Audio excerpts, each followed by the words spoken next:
Live, this is Fox News First Early Edition.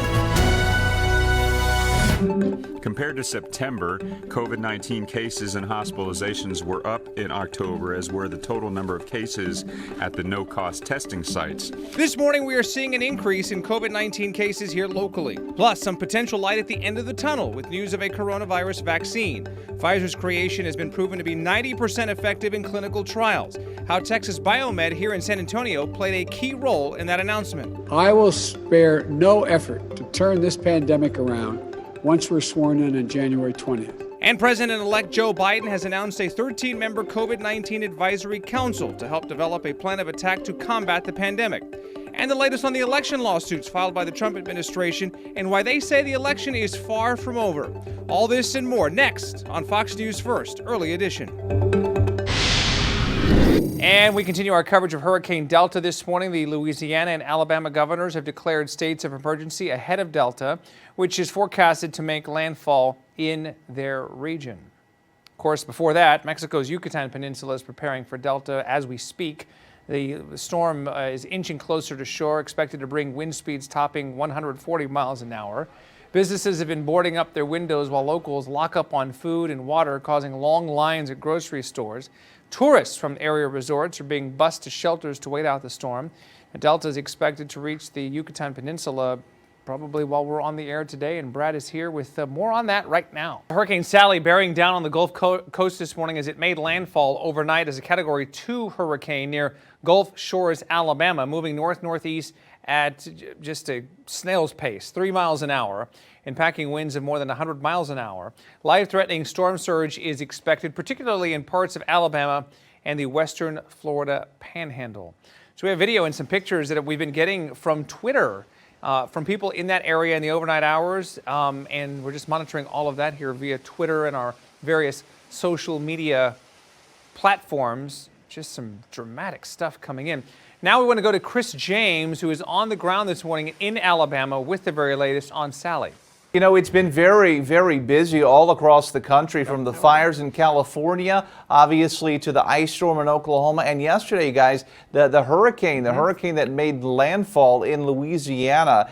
And obviously, it was a very serious situation there. So let's get started with talking about that here this morning. We have some new video coming in. I want to show you some of the images out of the Louisiana area this morning, taking a look at just the winds that came through with this. It was a Category 2 storm that slammed Louisiana yesterday. It rapidly strengthened up to a Category 2. The heavy winds, the rain, New Orleans hit hard, and there are lots of power outages with this. The storm battered Biloxi, Mississippi, flooding things. You can see the water there in that parking garage. It is the fifth storm to make landfall in Louisiana this year alone. And of course, that's a huge record for the state. And now this storm is making its way up into portions. I'm angry. I'm tired. And it shouldn't be this way. Metro Health Director Dr. Dawn Emmerich unable to hide her frustrations as COVID-19 cases spike right here in our community. But it's not just cases and deaths that are on the rise. It's also hospitalizations, as more than 500 people in the community, they're hospitalized right now with COVID-19. Also, 146 of those patients are in intensive care. 79 are on ventilators.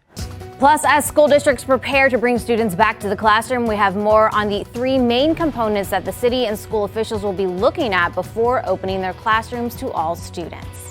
The risk level of in-classroom learning is calculated by looking at the positivity rate, the doubling rate, and the 2-week decline in cases of COVID-19. Good morning. It is 5 o'clock here on Fox San Antonio. We are your back-to-school station, and today is the first day of school for many districts across the city. We have team coverage throughout the morning. Emily Olson covering Northeast ISD and the Catholic schools. Christina De Leon covering SAISD, and a demonstration that teachers are going to have in Comal ISD. So we have a lot to unwrap here over the next 4 hours as we welcome you in. All right, since we are your back-to-school station, don't forget to join us here about an hour from right now for our Ask the Superintendent segment. This morning, we're kicking things off with Edgewood ISD Superintendent Dr. Eduardo Hernandez, and we plan on getting more information on the upcoming school year, how devices are being made available to students through distance learning, and more. Then tomorrow, we'll be interviewing Judson ISD Superintendent Dr. Jeanette Ball. On Thursday, Southside Superintendent Rolando Ramirez. So don't forget, if you have questions for any of these districts, please go to my social media accounts, look for my Ask the Superintendent post, put your question right there on the comment section, and we'll be sure to pass them along to these superintendents. We're going to do this all month long here throughout the month of August. Hi, this morning we are learning new details when it comes to the number of COVID-19 deaths here in San Antonio. Bexar County health experts tell us the number of COVID deaths are higher here than other major cities in Texas. They say it's probably because more of us have pre-existing conditions than we think. So according to San Antonio Metro Health, this is what the underlying conditions look like here in Bexar County. 7% of those surveyed have asthma, 34% hypertension, 11% diabetes, 11.1% are smokers, and more than 70% are considered overweight or obese. This morning, some school districts in our area will transition some of their students to in-person learning. You see there we have team coverage from the different school districts in our area as phase one will begin in just a couple of hours from now. So we'll get to Christina and Emily shortly. Keep schools closed until all appropriate safety protocols are in place. We are your back to school station here at Fox San Antonio, and this morning a number of districts in our area are transitioning some of the students to in-person learning. The San Antonio Teachers Alliance is expressing, as you just heard, some concern about students returning to the classroom. So we'll find out how all of that goes here in just a little bit. We will have team coverage shortly. Well, of course, when it rains, we do see a lot of different streets that close right now. 8 low water crossings are closed. We want to check in with Emily Olson, who is live with a look at the situation.